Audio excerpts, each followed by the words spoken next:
Bonjour à tous et bienvenue pour cet épisode numéro 206 du Basket Lab, le laboratoire du jeu. Alors, aujourd'hui, duel de joueurs mystères. Bon, alors, comment ça va ? Comment ça va bien ? Là, moi, tout va bien. Je viens de voir un duel entre Chet Holmgren et Victor Wembanyama qui était pas mal. qui était pas mal.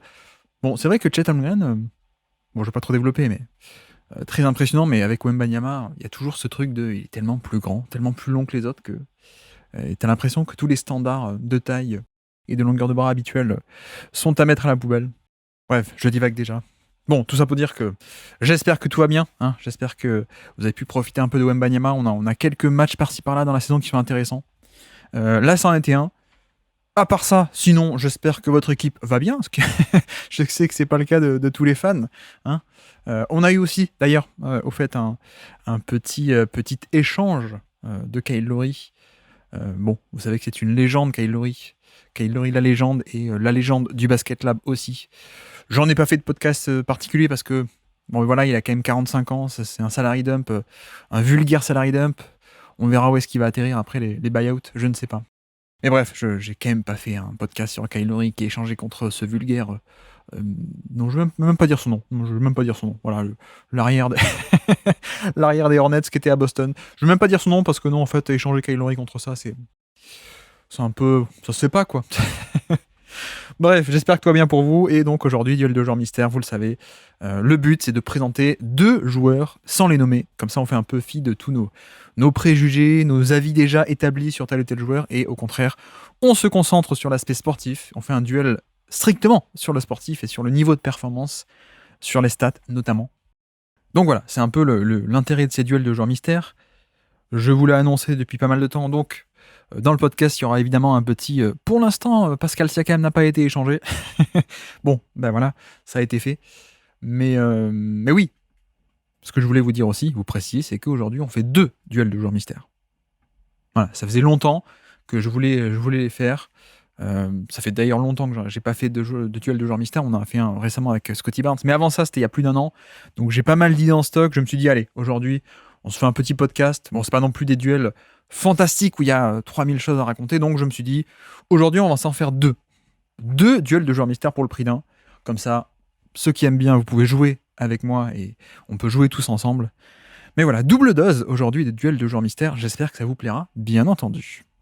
Et, comme d'habitude, et notamment pour les duels de joueurs mystères, pour soutenir le podcast, des petites étoiles sur iTunes et Spotify ou un abonnement sur vos plateformes de podcast préférées.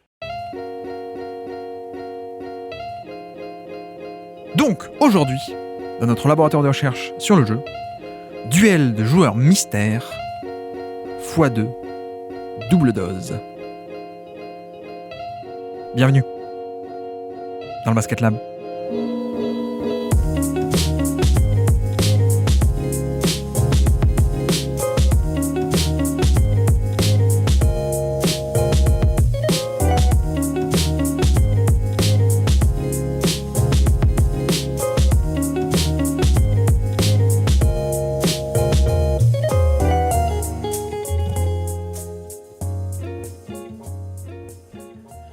Alors, duel de joueurs mystères. Bon, vous connaissez à connaître la tradition, nous allons les renommer évidemment pour pouvoir les désigner plus facilement que joueur A et joueur B. Et donc aujourd'hui, joueur A, on va l'appeler Andrew. On l'a pas fait encore, je crois, celui-là. Andrew. Et joueur B, Bynum. Joueur A, Andrew. Joueur B, Bynum. Petit indice chez vous, peut-être vous avez les références. Évidemment. Mais bref. Donc, Andrew, en termes d'efficacité, est à 1,21 points par tir tenté. 1,21. Bynum, de son côté, 1,19. Donc, quasiment la même chose. Donc ça, c'est pour le chiffre brut. Et pour vous dire, par rapport à la moyenne, nous avons Andrew qui est à 104 de true shooting plus. Donc, qu'est-ce que ça veut dire ? C'est juste l'efficacité par rapport à la moyenne. Donc, plus 4% par rapport à la moyenne. Là où Bynum est à plus 3. Et bon, bref, on est exactement pareil, quasiment. Donc, Andrew, 1,21 points par tir tenté en tout, en termes de productivité globale, lancer franc, tir à 2 points, tir à 3 points, etc. Il le fait sur un usage de 24,1%. 24,1%. Bynum, il le fait sur 23,9%. 24,1 pour Andrew, 23,9 pour Bynum, donc usage quasiment identique. Sachant qu'ils avaient déjà une efficacité identique. 1,21 contre 1,19. On continue sur le scoring. Cette fois, le pourcentage de paniers assistés, donc pour savoir à quel point le répertoire d'un joueur est assisté et donc à quel point ces paniers surviennent et sont créés par autrui ou pas. Et donc, Andrew, 55% de ses paniers étaient assistés, 55. Bynum, 54. Donc, pour l'instant, on est vraiment sur deux jumeaux. Autre stat, offensive globale, on va dire, pour dépeindre un peu continuer à dépeindre le profil. L'assist percentage divisé par l'usage percentage, donc ce qu'on appelle sur le Basket Lab le ratio de playmaking, à quel point est-ce qu'un joueur fait des passes, non pas en qualité, non pas en quantité, mais par rapport à son nombre de ballons. Quelle est la tendance d'un joueur à passer par rapport au nombre de fois où il a la balle entre les mains. Et donc, Andrew, 0,69. Bynum, 0,89. Donc là, en effet, on a une petite différence. Bynum, plus passeur, relativement au nombre de fois où il a la balle entre les mains. Mais bon, on n'est pas non plus sur un écart énormissime. Et d'autant plus que, vu qu'on parle de passing, on est obligé de rajouter les turnovers, évidemment. Andrew, 7,5% de turnover. 7,5%. Bynum, 8,4%. Donc Bynum a un peu plus passeur et aussi un peu plus de turnover, ce qui, en un sens, paraît assez logique. Mais les deux sont des scores qui, pour le passing, sont pas non plus fantastiques relativement à leur poste de meneur. Petit indice, du coup. Et ce sont deux scores de turnover qui sont évidemment très très faibles. 7,5% et 8,4% à peine, c'est très très faible. Bon, revenons un peu sur le scoring et essayons de détailler un peu plus. Et vous allez voir qu'on va continuer un peu dans ce thème de ce sont des jumeaux, bien sûr. La fréquence de tir au panier, d'abord. 31% pour Andrew. Donc 31% de ses tirs étaient pris au panier, contre 17% pour Bynum. Donc là, on a une différence. Mais, sauf que là, on parle des tirs vraiment au panier, autour du panier. Cette fois en termes de short mi-distance, donc un peu plus loin du panier, mais pas trop, ce qu'on appelle la zone des flotteurs, notamment des flotteurs, des hookshots, etc. La short mi-distance, 23% pour Andrew, contre 30% pour Bynum. Donc un peu plus de tirs directement au panier pour Andrew, un peu plus de flotteurs ou de tirs à 1 ou 2 mètres du panier pour Bynum, mais grosso modo, si on fait la somme, les tirs proches du panier dans leur globalité, on va dire panier plus raquette, au global, proche du panier, 54% pour Andrew, contre 47% pour Bynum. Donc vous voyez que les deux vont au panier pas mal de fois et les deux ont un pourcentage similaire de tirs au panier. 54% pour des tirs au panier, grosso modo, pour Andrew, contre 47% pour Bynum.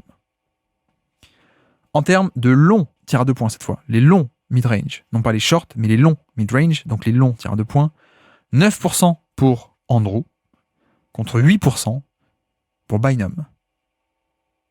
Là encore, très peu dans les deux cas, et là encore des chiffres identiques. Et puis, les 3 points, 37% des tirs de Andrew étaient à 3 points, 37 contre 45 pour Bynum. Donc voilà, grosso modo, pour la répartition de leurs tirs selon les zones. Également, tiens, tant qu'on y est, je peux vous dire au niveau, non pas des tirs au panier en général, mais les drives, donc les fois où le joueur va au panier lui-même, et non pas avec des cuts, et non pas transition, et non pas des rebonds offensifs, etc. Et donc, drive, balle en main, Andrew, 9,2 par match, 9,2 par match, contre Bynum, 8,8. Là encore, donc, nous avons des chiffres quasiment identiques, mais vraiment, 9,2 contre 8,8. Et même, je peux vous dire que Andrew jouait un tout petit peu plus que Bynum en termes de minutes passées sur le terrain. Et donc, si on fait le ratio, non pas par match, mais le ratio par minute passée sur le terrain, on a un ratio de 0,27 contre 0,30, là encore quasiment identique. Et donc voilà. Donc des chiffres identiques, ou en tout cas quasiment. Et si on devait les départager un peu, c'est vrai que Bynum a un peu plus de drive finalement, mais on est sur du micro-détail quasiment. Alors peut-être pas micro-détail, mais on est sur une légère nuance, quoi. Mais bref, globalement, l'image complète, elle est assez similaire. Et puis, donc ça, c'est les nombres de drive par match, ou par minute passée sur le terrain. Cette fois, l'efficacité sur drive, nous avons Andrew 1,15 points par tir sur des tirs en fin de drive, donc lay-up plus lancer franc obtenu, 1,15 contre Bynum 1,23. Donc Bynum, une nouvelle fois, qui fait un peu plus de drive par rapport à son temps de jeu, très très légèrement, et qui est un peu plus efficace. Alors que, souvenez-vous, au niveau de la répartition des tirs, Bynum, c'est celui qui préférait un peu plus les flotteurs. Donc les deux font des drives quasiment identiques, les deux ont des totaux de tirs proches du panier identiques, sauf que Andrew, il va un peu plus directement sous le panier plutôt que dans la zone des flotteurs. Bynum, il va un peu moins au panier, mais plutôt un peu plus zone flotteur. Et au final, il est un peu plus efficace, légèrement. Mais encore une fois, on est sur du très très très léger et deux joueurs qui se ressemblent énormément. Ah oui, d'ailleurs, autre différence, puisque là je vous ai dit que Bynum était plus efficace sur les drives que Andrew. Autre stat intéressante, d'ailleurs, le pourcentage de paniers assistés au panier. Au cercle, pardon, du coup, pour être un peu plus clair. Non pas le pourcentage de panier global, on a vu que sur ça ils étaient quasiment égaux. Mais par contre, non pas sur tous les tirs, mais au panier, Andrew, 53% de ses tirs au panier étaient assistés. 53, contre à peine 25 pour Bynum. Donc là, on a une première vraie différence. Andrew, il allait directement jusqu'au panier, il faisait le même nombre de drives, mais il était aussi plus assisté, donc peut-être des drives un peu plus faciles, des drives plus courts aussi, sans doute moins de 2 dribbles pour que ça fasse une assist. Là où Bynum, il était un peu plus en mode création de son propre tir beaucoup plus souvent. 75% du temps, il créait son propre tir au panier, et il était assisté au panier seulement 25% du temps. Et puis, autre stat aussi, tant qu'on y est là-dessus, donc globalement, Andrew est plus assisté au panier, même si on ne sait pas si c'est sur des drives, des catch and finish, des contre-attaques, etc. Mais, donc, essayons de regarder, cette fois la production sur transition. Ça peut être aussi assez intéressant.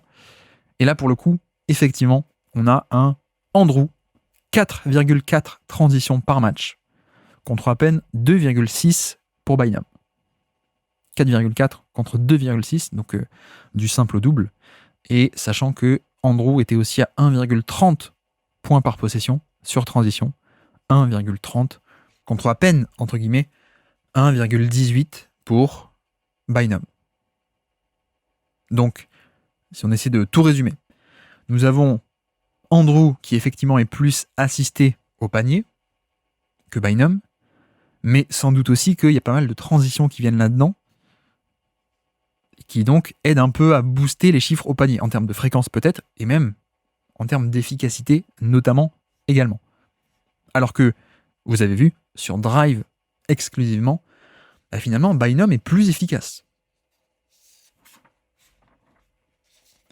Bref, donc voilà pour le scoring, on va dire, intérieur. Si on complète le scoring avec cette fois extérieur, donc les tirs pris un peu plus loin, au niveau des 3 points, Andrew, 43% d'efficacité à 3 points. 43, c'est évidemment génial, contre 37 pour Bynum. Donc Bynum dans la zone bon, très bon, Andrew dans la zone élite. Et puis, si on détaille un peu, si on continue de décortiquer ces 3 points, au niveau des pull-ups, 2,5 par match pour chacun. 2,5 pull-up à 3 points par match pour chacun.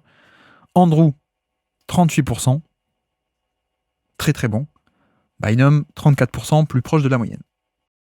Au niveau cette fois des catch and shoot à 3 points, 45% pour Andrew. C'est dans le 98e centile, mieux que 98% des joueurs NBA. Donc 45% à 3 points pour Andrew, contre, entre guillemets, à peine 39 pour Bynum, ce qui est tout de même dans le 73e centile, donc mieux que les 3/4 de la NBA, mine de rien. Donc, Bynum, j'allais dire son vrai nom, Bynum est un bon shooter, Andrew est un shooter d'élite. Et puis, dernier indicateur, au niveau des lancers francs, 85% pour Andrew, 82% pour Bynum. Donc là encore, très très similaire. Et puis, pour compléter le scoring, la capacité à attirer des fautes. Donc là, j'ai choisi la stat du shooting foul percentage. Donc non pas le taux de lancer franc global, mais les fautes provoquées pendant une tentative de tir. 11% pour Andrew. 11,2% pour Bynum. Donc là encore, au niveau des lancers francs, on a deux joueurs identiques. En ce qui concerne les chiffres un peu généraux, les on-off, eh bien, je ne vais pas vous les donner, puisque c'est pas assez significatif à mon goût, puisque ce sont deux joueurs qui ne sont pas des joueurs majeurs de leur effectif. Et donc, il faut faire attention avec ces on-off. En général, les on-off ne sont pertinents qu'avec des gros joueurs offensifs ou des gros joueurs défensifs. Mais voilà, donc, indice aussi sur leur profil, donc on n'est pas sur des stars. Mais vous l'aviez peut-être deviné, cela dit, au niveau de l'usage, qui était gros, mais pas non plus énormissime. Donc je ne peux pas vous donner les on-off, ce serait trop pas assez pertinent, je trouve. Et donc, voilà pour le scoring.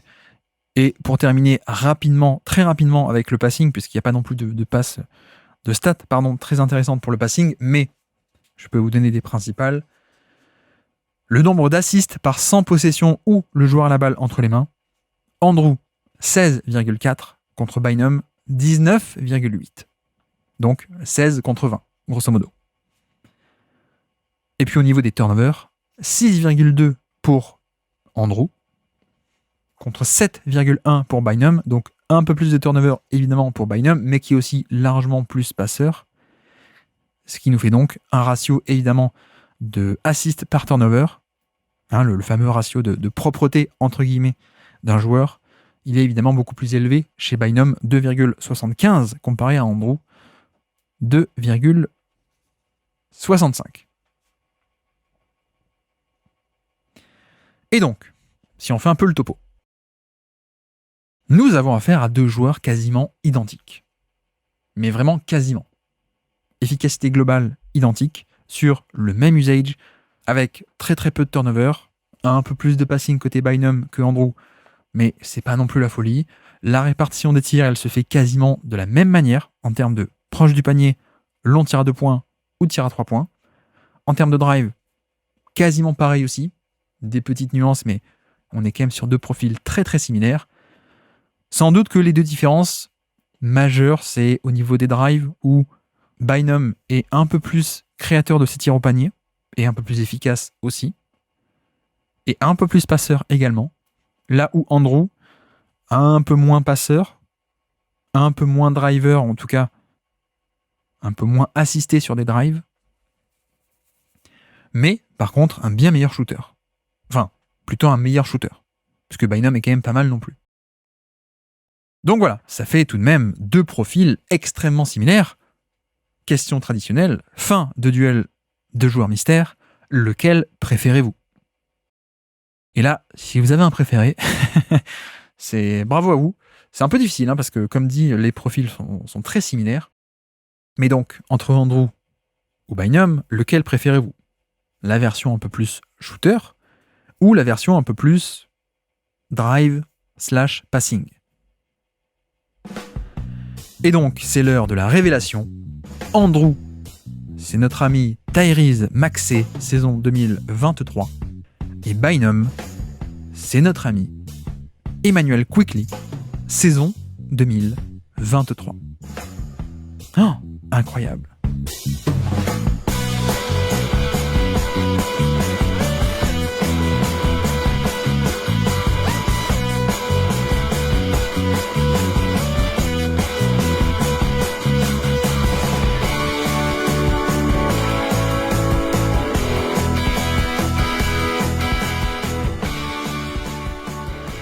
Bon, alors, d'habitude c'est un peu le moment où on discute de ces duels. Aujourd'hui on va pas forcément le faire, en tout cas pas maintenant, peut-être on le fera à la toute fin. Mais voilà, c'est vrai que j'en ai régulièrement parlé. Enfin, plutôt, on va remettre les mots dans l'ordre, pardon. J'en ai assez régulièrement parlé de ce duel, donc je pense même que certains d'entre vous auront deviné à l'avance quel était ce duel. Certains auront deviné les noms, je veux dire. Mais oui, c'est ce que je dis depuis l'été dernier, depuis l'an dernier. C'est ce qu'on dit sur le Basket Lab, on en a parlé dans la syllabe, notre top 100 de l'été dernier. Pour moi, il y a énormément de similarités et ça ne m'étonne pas que statistiquement, on ait deux profils qui ressortent à ce point parce que on a aussi deux joueurs qui, à mon avis, sont très similaires. Donc, à la fois sur le scouting report, sur les qualités, forces et faiblesses, mais aussi donc au niveau des stats où on voit que le même profil amène au même résultat. Et donc voilà, c'était un petit duel rapide et donc je veux pas trop traîner. On va plutôt en enchaîner un deuxième. Allez. On va pas faire beaucoup de blabla. On va plutôt jouer aujourd'hui. Et donc aujourd'hui, deuxième duel de joueurs mystères. On y va, on est parti. Et donc, comme d'habitude, on va renommer nos joueurs, hein, bien sûr, ça vous le savez. On va prendre, joueur A, on va l'appeler Andrew. Tant qu'à faire, hein, finalement, j'ai bien aimé dire Andrew. Donc on va garder Andrew. Et non, on va pas le rappeler Bynum, l'autre. Mais comme j'aime bien jouer avec les prénoms des joueurs NBA, on va dire que le joueur B, c'est Bogut. Donc joueur A, Andrew. Joueur B, Bogut. Voilà, aujourd'hui on est sur un thème de prénoms de joueurs NBA et de pivots NBA des années 2010 d'ailleurs. Mais voilà, joueur A, Andrew, joueur B, Bogut. Ok. En termes d'efficacité générale, notre joueur A, Andrew, 1,21 points par tir tenté, 1,21. Bogut, 1,19. 1,21 contre 1,19. Au niveau du passing, nous avons Andrew 0,7 de ratio de playmaking, donc le fameux assist percentage divisé par l'usage, en français, le nombre de fois où le joueur fait des passes par rapport à son nombre de ballons, évidemment. Donc 0,7 contre Bogut 0,9. 94 même, on peut dire. Bon, une fois qu'on a dit ça, Bogut légèrement plus au-dessus, mais les deux sont des scores assez mauvais pour la position du joueur.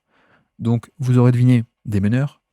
18e centile pour Andrew. Donc Andrew à peine mieux que 18% des joueurs à son poste en termes de tendance à distribuer le jeu par rapport à son nombre de ballons. 18e centile contre Bogut, un peu plus passeur, 27e centile tout de même. Donc plus passeur certes, mais c'est pas non plus la folie. Ensuite, puisqu'on parle de passing, les turnovers, évidemment. 7,5% de turnovers pour Andrew, 6,3% pour Bogut. Donc, non seulement Bogut est plus passeur, mais en plus, il est légèrement plus propre. Mais là encore, on parle dans des proportions qui sont assez infimes, pour le coup. Il n'y a rien de significatif, je trouve. Ensuite, tiens, on l'a pas dit tout à l'heure au niveau de l'efficacité, le pourcentage de paniers assistés.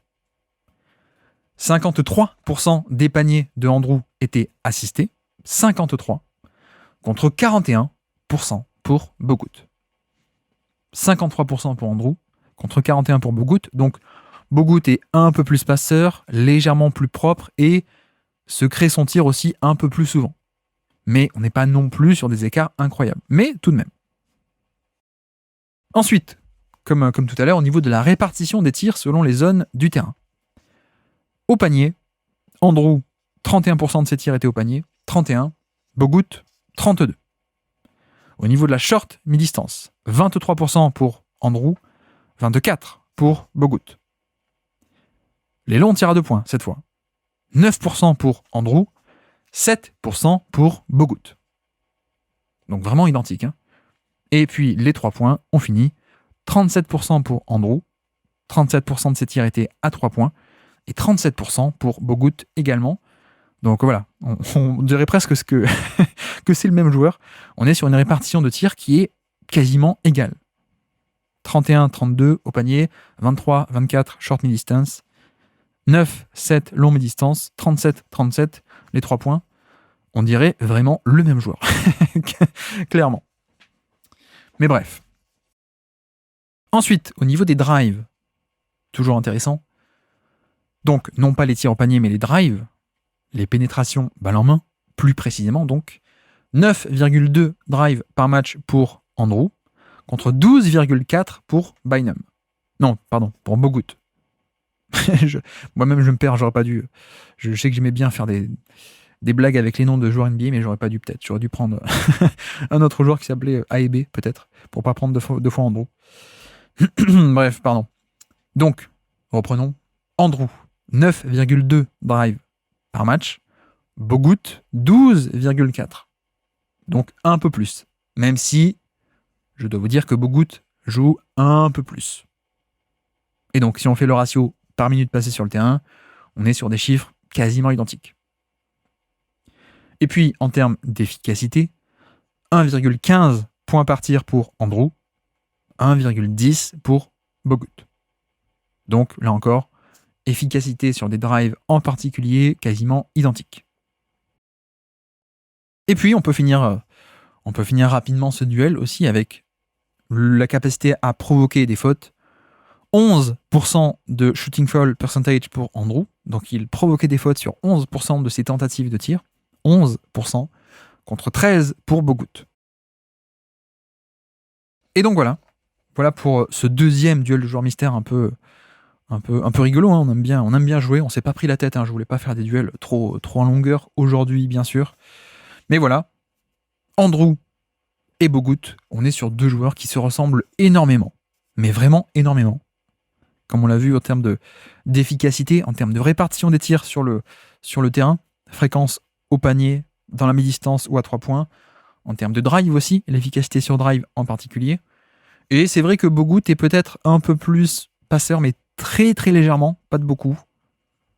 Et c'est vrai également que Bogut se crée plus souvent son tir. Hein, c'est presque la différence un peu majeure de ce duel finalement, c'est 53% assisté pour Andrew contre à peine 41% pour Bogut. Donc une différence tout de même, c'est vrai, mais on n'est pas sur un écart non plus gigantesque. Et donc, fin de ce deuxième duel de joueurs mystères, lequel préférez-vous ? Ah oui, tiens, pardon, j'ai oublié une stat.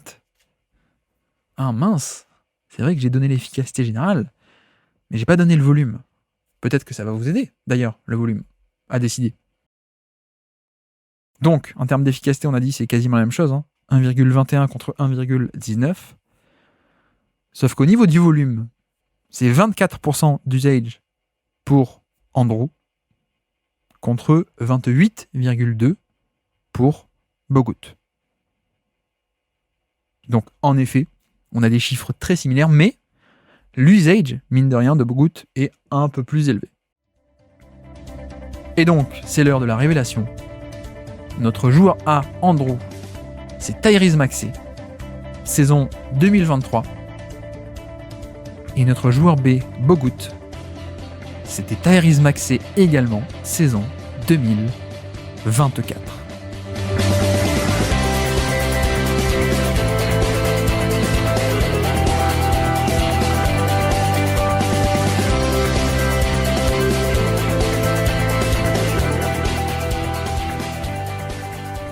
Bon, alors, cette fois place au vrai blabla, vous aurez compris.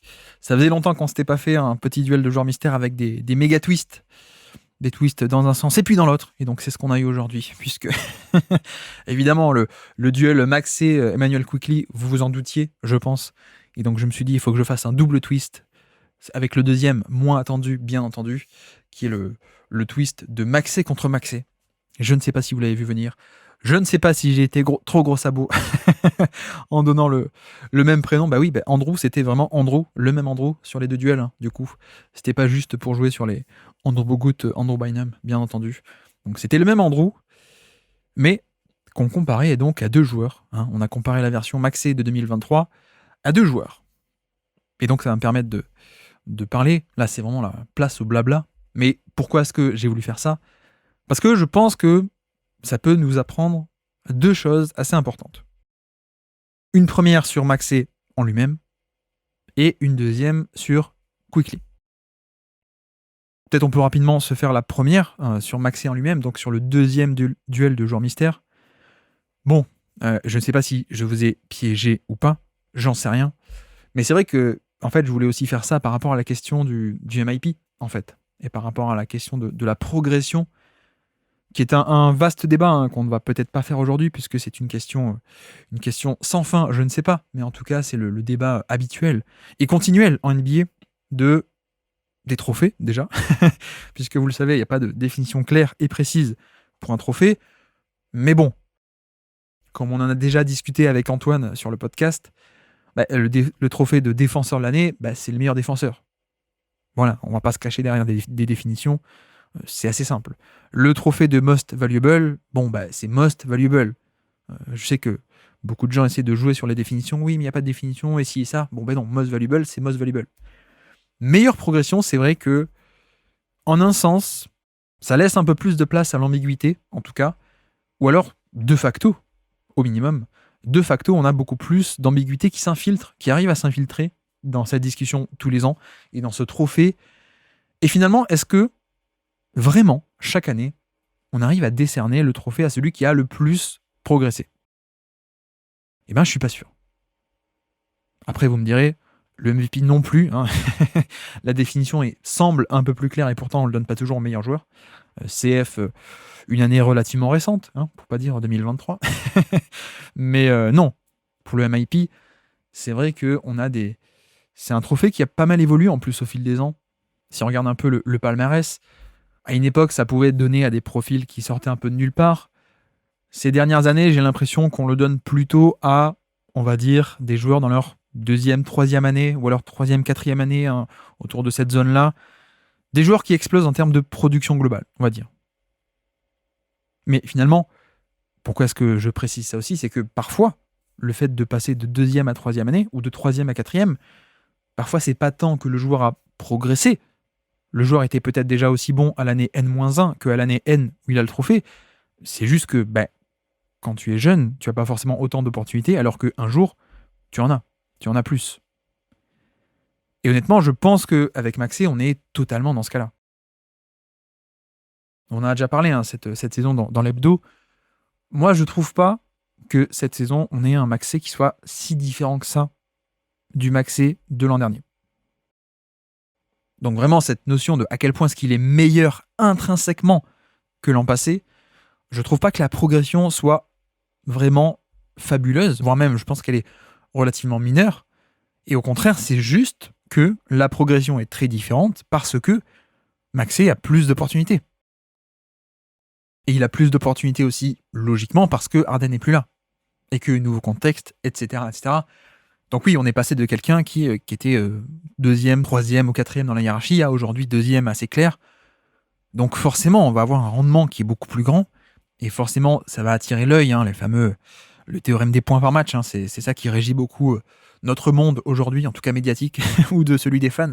Les points par match, le volume, c'est primordial aujourd'hui dans la vision de beaucoup. Or, il se trouve que je trouve pas que Maxey ait tant que ça progressé, et ça se voit concrètement dans les chiffres. Je vous ai dit, l'an dernier, Maxey 1,21 points par tir, cette année 1,19. On est sur la même efficacité. On est sur la même répartition des tirs. On est sur la même efficacité sur drive. Et on est sur la même, quasiment, mais franchement, on n'est pas passé de quelqu'un, on n'a pas une marge énorme, on n'a pas une progression énorme. On est sur également quelqu'un qui provoque des lancers francs avec le même taux. 13% plutôt que 11% de shooting foul percentage. Donc oui, c'est un peu mieux. Mais on n'est pas passé de quelqu'un qui était dans la moyenne à largement au-dessus de la moyenne. Ou à élite. Non, clairement pas. On a finalement le même joueur qui fait la même chose, mais sur plus de ballons. Donc c'est là-dessus que réside aussi l'ambiguïté. C'est de dire à quel point finalement est-ce que Maxey a vraiment progressé cette année? À quel point en fait est-ce que c'est juste qu'on ne lui donnait pas assez de crédit l'an passé déjà, et que, dans le même temps, son coach de l'époque ne le faisait pas assez jouer ou ne l'utilisait pas assez? À quel point en fait le crédit du niveau de Maxey, le crédit à lui donner, c'était pas déjà l'an dernier qu'il fallait le faire. Et que finalement, cette année, on est juste sur un joueur qui a le même niveau, n'a pas progressé techniquement, mais fait ce qu'il sait faire sur beaucoup plus de ballons. Et même, quand je dis beaucoup plus, bon là encore, hein, la hausse de volume et d'usage, hein, de nombre de responsabilités, on n'est pas du tout sur un écart majeur. Certes, on est passé de 24% à 28%. Alors en plus, c'est vrai que tout de même, il faut préciser que l'usage, c'est quand le joueur est sur le terrain. Donc, comment dire, vu qu'il a en plus augmenté son nombre de minutes, bah oui, ça fait qu'il a plus de ballons. Je sais pas si vous voyez ce que je veux dire, mais s'il était passé de 24 à 28% d'usage sur le même temps de jeu, la hausse serait assez mineure finalement. Là, c'est vrai que, bon, tout de même, il a augmenté son usage tout en augmentant son nombre de minutes passées sur le terrain. Donc oui, il y a une hausse de responsabilité, et peut-être que la meilleure... et comment est-ce que je peux vous le montrer? Comment est-ce que je peux vous l'illustrer un peu mieux? Peut-être le nombre de tirs par 100 possessions, c'est vrai. Le nombre de tirs par 100 possessions, on est passé de 22,4 tirs tentés par 100 possessions en 2023 pour Maxey à 25,6. Donc de 22 à 25. De 22,5 à 25,5. Bon, certes, il y a une progression, mais on n'est pas non plus sur une hausse majeure. On n'est pas sur quelqu'un qui était un banal role-player ou un joueur mauvais et qui d'un coup devient une troisième ou deuxième option d'équipe. On n'est pas sur un joueur qui était en bout de banc et qui d'un coup devient première ou deuxième option d'équipe. Je trouve pas qu'on soit non plus sur ce gap-là. Mais par contre, c'est vrai que je pense qu'il y a un petit coup de pouce aussi d'un point de vue narratif, puisque il a toujours pas un usage si élevé que ça. On n'est pas du tout sur une première option d'équipe, voire même sur ce que peuvent faire certaines deuxièmes options d'équipe. Hein. On est 28% d'usage, c'est pas la folie non plus, honnêtement. Mais c'est vrai que il y a tout le narratif un peu de James Harden n'est plus là, Tyrese Maxey est le remplaçant, donc il a un peu step up. En plus, ça se passe hyper bien sur ce début de saison avec les Sixers. Donc voilà, il y a un peu ce côté storytelling, je sais pas, mais en tout cas dans la manière dont on raconte la saison et dont on la vit aussi, hein, c'est pas que de mauvaise foi, on essaie de nous embobiner de la manière dont on la raconte la saison, mais on va dire qu'il y a un peu ce coup de pouce narratif qui fait qu'on voit Maxey à ce point, déjà à ce point meilleur, et qui a fait à ce point un step-up, alors que le step-up n'existe pas en termes de progression dans le jeu, je trouve. En termes de niveau, il n'est pas bien meilleur que l'an passé. Pour moi, on a à peu près le même joueur. Et ça se vérifie d'ailleurs pas que visuellement. Comme vous l'avez vu, ça se vérifie dans les stats. Et puis, deuxièmement, on n'a pas non plus un step-up énorme en termes de volume. Sur la progression en elle-même, bon, vous n'êtes peut-être pas obligé de me croire, mais au moins je vous aurais présenté à la fois mon avis sur les matchs et évalué, mais aussi donc les stats qui, vous l'avez vu, sont quand même très similaires. Au niveau du volume, également, non plus, je trouve qu'on n'est pas sur un step-up, à ce point bluffant en fait. C'est ça aussi la nuance, c'est que il y a toujours cet argument, et qui est vrai en plus, hein, il est l'argument existe parce qu'il est vrai, de dire faire la même chose sur plus de responsabilités, c'est déjà une progression aussi en soi. Et ça, je suis totalement d'accord. Donc, je ne suis pas là pour dire que on est sur zéro progression au global.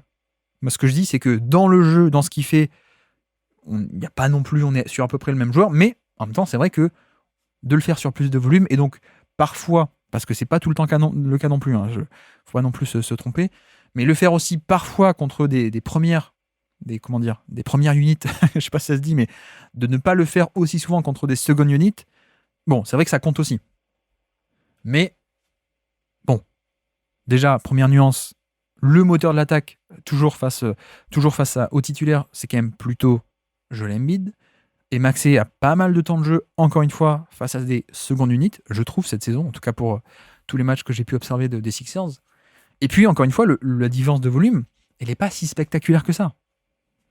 Et donc, pour vous dire, hein, avec 28% d'usage, Maxey est le 36e plus gros usage de NBA, actuellement. Bon, c'est pas non plus la folie, quoi. Encore une fois, on n'est pas sur quelqu'un qui est genre, je sais pas moi, à 15%, 18% d'usage et qui d'un coup passe à 28%. Ou quelqu'un qui était à 22, 23 et qui passe à 32 ou 34% d'usage. On n'est pas vraiment sur ça. Donc bref, moi personnellement, par rapport à cette course au MIP, j'avoue que je suis plutôt de l'école essayant de récompenser ceux qui, dans le jeu, ont vraiment progressé. Et ça arrive, hein, il y en a assez régulièrement des joueurs où, effectivement, c'est un peu le jour et la nuit d'une saison à l'autre. On va pas énumérer des noms aujourd'hui, mais c'est vrai qu'il y a aussi une autre école qui est de dire on va récompenser déjà plutôt des jeunes joueurs qui progressent, en tout cas qui prennent des responsabilités. Et en effet, dans cette logique-là, je peux comprendre Therese Maxey, mais moi, personnellement, c'est pas ma tasse de thé. Moi, je pense qu'en fait, c'est pas qu'il s'est amélioré, je pense qu'en fait, il était déjà très bon l'an dernier. C'est peut-être ça aussi l'élément caché pour moi, c'est pas tant qu'il a progressé en 2024, mais c'est qu'en fait, il était déjà très bon en 2023 et probablement un peu sous-utilisé en 2023, en réalité. Et que donc là, on n'a pas une progression, mais enfin une utilisation adéquate, peut-être, on peut dire.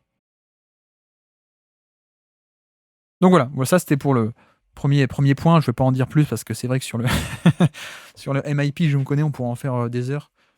Mais voilà, il y a toujours plein de petits éléments un peu externes au niveau de jeu, mais pour essayer de résumer, pour moi, on est sur un Therese Maxey qui est très bon cette année, mais qui en fait était déjà très bon l'an dernier. Donc, on a un Maxey meilleur cette saison, en partie, légèrement pour moi, parce que certes, il le fait sur un plus gros volume, et ça a de la valeur, c'est vrai, mais dans une optique de progression, je trouve que ça n'a pas une valeur énormissime. Donc voilà, premier duel de... Enfin non, du coup c'était le deuxième duel de joueur mystère, mais c'était mon premier point par rapport au MIP. Et pourquoi est-ce que j'ai voulu aussi lier ces deux duels de joueur mystère? Ça nous amène sur mon deuxième point qui est évidemment Immanuel Quickley. Et c'est vrai que longtemps, j'ai hésité. En fait, je savais pas lequel des deux faire. Je savais pas si je devais faire d'abord le duel Maxey contre Quickley, ou alors celui contre Maxey Finalement, je me suis dit, allez, on va tout mélanger. On va tout mélanger et ça va même servir le propos, puisque le propos, il est le suivant, et je l'ai déjà dit. Pour moi, l'an dernier, Quickley n'était pas si loin que ça de Therese Maxey. Et même, à vrai dire, je pense que l'an dernier, si on me posait la question, je pense que j'aurais penché, enfin non, c'est pas je pense d'ailleurs, je penchais très légèrement pour Quickley l'an dernier. Et donc c'est là où le fait de faire ces deux duels en même temps me sert bien, puisque on a pu comparer tous ces profils statistiques, évidemment, donc, parce que je suis pas encore revenu sur celui-là en détail, mais bon, pas grand-chose à dire. Hein. On a en effet le Maxey 2023 contre Quickley 2023, des profils extrêmement similaires. Ça se vérifie à l'analyse visuelle, à l'évaluation de scouting, et donc au niveau des stats également, hein, vous avez vu, hein, même efficacité sur le même volume, avec une répartition de tirs légèrement différente, mais grosso modo très similaire. Des petites différences de passing ou de turnover ou de shoot, certes, mais voilà, on a quand même deux joueurs qui se ressemblent énormément. Donc ça, c'était aussi l'utilité de ce premier duel, c'était de montrer à quel point les deux étaient proches. Bon, si vous êtes habitué du basket lab, je pense que vous étiez assez peu surpris, puisque finalement j'en parle assez régulièrement, mais je n'avais jamais fait concrètement encore ce duel, donc maintenant c'est fait, ça c'est bien. Mais surtout c'est vrai que ce qui m'est utile là-dedans, donc c'est pas plus mal que je le fasse maintenant et pas il y a 6 mois, le duel, c'est que justement, vous avez vu l'explosion, entre guillemets, ou l'évolution en tout cas, de Maxey en 2024. Vous avez vu de quoi il partait, et vous êtes en train de voir qu'est-ce que ça donne actuellement en 2024. C'est-à-dire un joueur qui, pour moi, peut taper à la porte du All-Star Game. Grosso modo, on n'est pas si loin que ça, quoi. Et donc, pourquoi est-ce que je parle de ça? Parce que je voulais aussi parler de Quickley. Quickley qui donc part du même point, pour moi, ou de pas si loin que ça, qui a été bridé, au contraire, en 2024 pour l'instant au Knicks, et qui vient d'avoir une nouvelle équipe avec Toronto. Il a été inclus dans l'échange pas de Siakam, mais de Anunoby, ça vous le savez. Et donc, c'est là-dessus où l'an dernier, on avait deux joueurs qui étaient très similaires, mais qui, sur ce début d'année du 2024, ont eu des destins très différents. C'est-à-dire, Maxey est monté dans la hiérarchie, a pris des responsabilités et a fait la même chose sur plus de ballons, donc ça a donné une production globale plus satisfaisante, évidemment. Alors que l'inverse, Quickley, il a été relativement, bien sûr, mais il a été un peu mis au placard par Thibodeau, puis il a été échangé.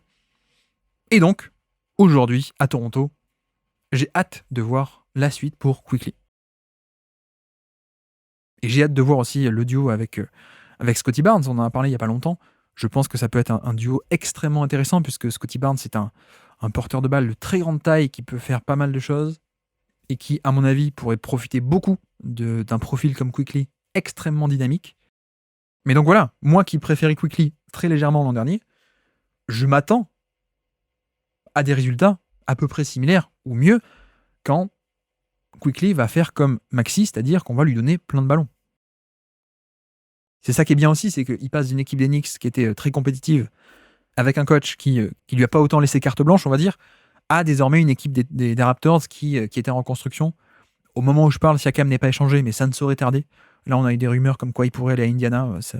Ça avait l'air très chaud, mais voilà, on a aussi cet aspect-là que j'avais pas eu trop le temps d'aborder dans le trade de Anunoby, finalement. Donc je voulais le faire aussi aujourd'hui. C'est vrai que moi, j'aime beaucoup le profil de Quickly pour plein d'aspects, mais un peu comme Maxé, d'ailleurs. Ce que j'aime beaucoup, c'est l'alliage de qualité athlétique et de toucher de balle. Et ça, vous m'entendez le dire assez régulièrement, mais c'est pour moi un combo qui est vraiment de top niveau, qui peut donner pas mal de choses. Alors, malheureusement, je trouve que dans les deux cas, on n'est pas sur des go-to guys avec ni Maxé ni Quickly. Je pense pas qu'on soit sur un niveau de créativité balle en main qui soit à ce point bon. Je crois pas qu'on soit sur des manipulateurs de défense. D'ailleurs, les deux sont des plutôt mauvais passeurs. Hein, même si Maxé en 2024 a des meilleures passes, en tout cas des meilleures stats de passes, pardon, mais c'est aussi contextuel, hein, je pense, de par son repositionnement et de par l'arrivée de Nick Nurse qui a des schémas un peu différents. Mais bref, donc je ne pense pas qu'on ait avec aucun des deux un plafond qui soit à ce point très haut. Je ne pense pas. Mais il n'empêche qu'on peut avoir affaire à deux joueurs majeurs. Et d'ailleurs, Maxé est déjà un joueur très intéressant actuellement, comme vous le voyez, et peut encore progresser. Je pense que Quickly peut totalement suivre la même trajectoire. Mais voilà, on va pas être sur des futurs top 10 de NBA, mais il y a quand même pas mal de potentiel, et c'est vrai que pour moi, les différences de profil, elles se font aussi sur le fait que Maxé est sans doute un peu plus explosif, je pense, mais je trouve Quickly un peu plus crafty peut-être, légèrement, pour utiliser une expression anglaise. Pardon, mais j'ai pas le... Ouais, créatif peut-être, pour dire crafty, je sais pas, mais j'aime beaucoup son dynamisme, j'aime beaucoup l'activité qu'il a sans ballon aussi. Et d'ailleurs, là-dessus, je trouve qu'il est un peu plus actif sans ballon que Maxé, même si Maxé est un meilleur shooter intrinsèquement, mais sur tout ce qui est dribble and off, sur tout ce qui est jeu en sortie d'écran, relocation aussi, je trouve dans le mouvement que Quickly est un peu plus actif, pour le coup, même si ensuite il met pas le panier, mais, mais Maxé est plus traditionnel dans la manière d'avoir des catch and shoot ou des tirs à 3 points, par exemple. Mais j'aime beaucoup donc le dynamisme que peut apporter un Quickly. Et en effet, là où Maxé a surtout une explosivité pure qui est détonnante et qui lui permet d'aller directement jusqu'au panier, surtout donc maintenant dans les schémas de Nick Nurse qui sont bien faits pour ça aussi, de le mettre dans des dribble and off avec un chemin dégagé ou des choses comme ça, de le faire arriver lancé, donc ça dégage un drive et en effet Maxé peut aller jusqu'au panier directement. C'est vrai que Quickly, il n'est pas autant explosif sur le premier pas, mais j'aime bien la créativité sur dribble notamment, et puis j'aime bien aussi le fait que, bon, c'est un moindre mal, on va dire. Il ne peut pas tout le temps aller directement jusqu'au panier, mais il a une très belle envergure de bras. Il a une charpente qui, à mon avis, peut être largement épaissie, sa charpente, sa carrure. Donc ça c'est bien. Et puis, vous voyez aussi que pourtant Maxé est plus, plus explosif, mais pourtant il n'est pas beaucoup plus provocateur de fautes que ça. Je crois que j'ai dit les chiffres, hein, mais c'était 11%. 11,0 et 11,2% au niveau du shooting foul percentage pour les deux en 2023, pour Maxi et Quickly. Donc, mine de rien, Quickly, il arrive à provoquer pas mal de fautes, pas à un niveau d'élite, mais quand même pas mal, en tout cas pas moins que Maxi, en compensant l'explosivité par un peu plus de créativité et de nuance aussi. Et puis, donc, il y a ce moindre mal aussi que, bon, certes, il va pas tout le temps au panier, mais il a ce toucher, ce flotteur dans la mi-distance, dans la short mi-distance, qui pour moi est un peu supérieur. Donc ça, j'aime beaucoup chez Quickly. Et puis, pour compléter aussi un peu les différences, effectivement, Quickly, je le trouve un peu plus passeur.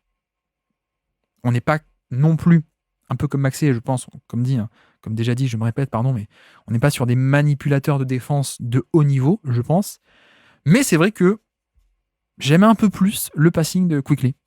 Donc, ce qui fait que on a un profil qui est moins shooter, en tout cas moins shooter excellentissime, puisque c'est ça aussi qui est magnifique avec Maxey, c'est que on a explosivité sur drive, mais on a aussi un des tout meilleurs shooters de NBA, qui a plus de 40% en carrière à 3 points, je crois, de mémoire.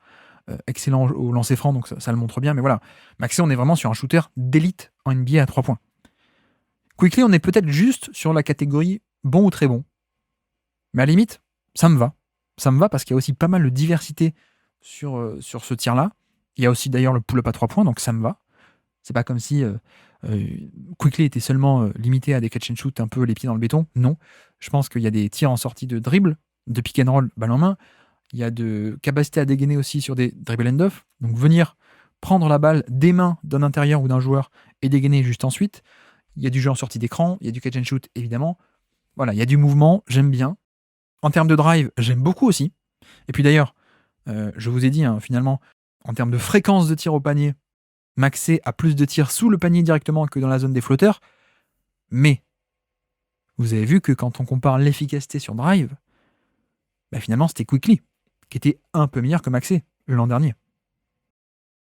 Et d'ailleurs, Quickley que Maxey cette année, puisque si je retrouve les fiches, Maxey en 2023 c'était 1,15, en 2024 1,10, Quickley en 2023 c'était 1,23 points par tir tenté sur des tirs en fin de drive.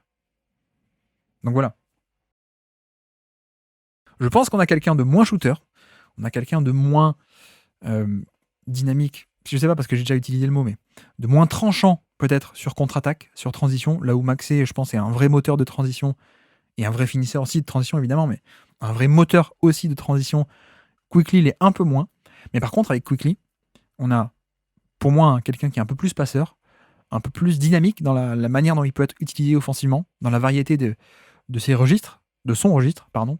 Je pense qu'on peut faire un peu plus de choses avec Quickley, avec ballon, sans ballon, les dribble and off, les pick and roll, etc., etc. Et puis, on a aussi quelqu'un d'un peu plus passeur. Et donc, quand on est à ces niveaux de c'est des meneurs vraiment relativement mauvais en termes de création pour autrui, dès qu'on a quelqu'un un peu mieux que ça, un peu mieux que l'autre, ça peut être un peu significatif. Donc voilà, je dis pas, pour essayer de faire la conclusion, je ne dis pas que Quickley va devenir meilleur que Maxey. Le but aujourd'hui de faire ces deux duels, c'était, premièrement, on l'a dit, de faire quelques remarques sur le MIP, le Most Improved Player. Vous avez vu que, finalement, Maxey n'est pas forcément meilleur, il est juste plus utilisé. Pour le résumer en 2-3 phrases, même si j'ai développé, c'est peut-être un peu plus complexe que ça, mais pour le résumer, Maxey n'est pas forcément largement meilleur, il est peut-être juste plus utilisé. Et puis de l'autre côté, non pas pour dire que Quickley va être meilleur, juste pour dire que, comme vous avez pu le voir, on avait deux joueurs qui étaient très similaires l'an dernier, et donc, attention à pas non plus tirer de conclusions trop énormes par rapport à ce début de saison, cette première moitié de 2024. En fait, on a aussi deux joueurs qui partent du même point, mais l'un est dans un contexte très favorable et mis en avant, alors que l'autre n'a pas été mis en avant. Donc je pense que, à terme, on peut s'attendre à des choses très similaires de la part de Quickley que ce qu'on a avec Maxey actuellement. Je pense que les deux ont des potentiels maximum à terme très similaires. Et donc, si Maxey est en train, voire est déjà devenu un joueur majeur d'une bonne équipe, je pense que Quickley peut tout à fait prendre ce même chemin-là également. Ce serait intéressant de voir, de faire le bilan dans 5 ans, dans 10 ans, ou alors à la fin de la décennie, quand on fera notre, notre top 100 de fin de décennie, comme on a fait pour les années 2010, on le fera en 2020 évidemment. Ce sera intéressant de voir qui va finir au-dessus, mais en tout cas sur les théories, pour moi, ce sont deux joueurs très similaires, qui ont eu sur ce début d'année 2024 des destins un peu différents, mais qui à terme, je pense, peuvent donner des choses qui se ressemblent, des carrières qui se ressemblent, et donc notre ami Immanuel Quickley, on va suivre ça de très très près, puisque dans une équipe en reconstruction, comme ça a l'air d'être le cas à Toronto, je pense qu'on va avoir la place de le tester, on va avoir la place et le temps de le passer au révélateur, et je m'attends, ou en tout cas j'espère, de très beaux résultats en termes de développement et en termes de production globale pour Emmanuel Quickley.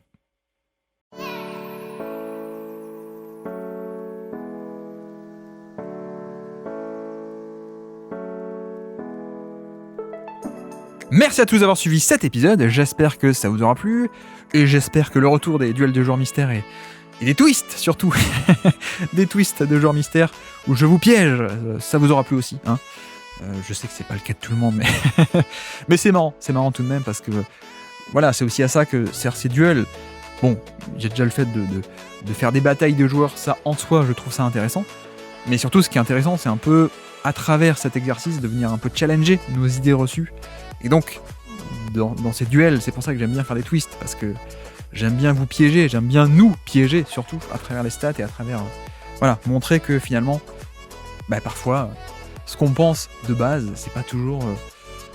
c'est peut-être plus nuancé que ça, on va dire. Donc là, en l'occurrence, pour moi, on a deux joueurs qui, comme dit, je vais pas répéter le podcast, mais qui partent un peu du même point, qui ont des contextes différents, mais vous avez vu que si Maxi l'a fait pour moi, je pense que Quickley peut le faire aussi. Et puis toute cette partie sur le MIP, peut-être qu'on en reparlera, mais à quel point est-ce qu'on peut dire qu'un joueur a progressé quand juste, en fait, il fait la même chose qu'avant sur plus de cartouches ? Je ne sais pas, c'était un débat, plus profond que ça. Mais on verra bien, et donc voilà pour cette double dose de duel de joueurs mystères. Et normalement, la prochaine fois, on devrait se retrouver, s'il n'y a pas de react entre-temps ou de podcast un peu d'urgence, genre trade, ce qui peut tomber à n'importe quel moment, hein. Normalement, on devrait se retrouver pour l'hebdo, lundi matin, comme tous les lundis matins.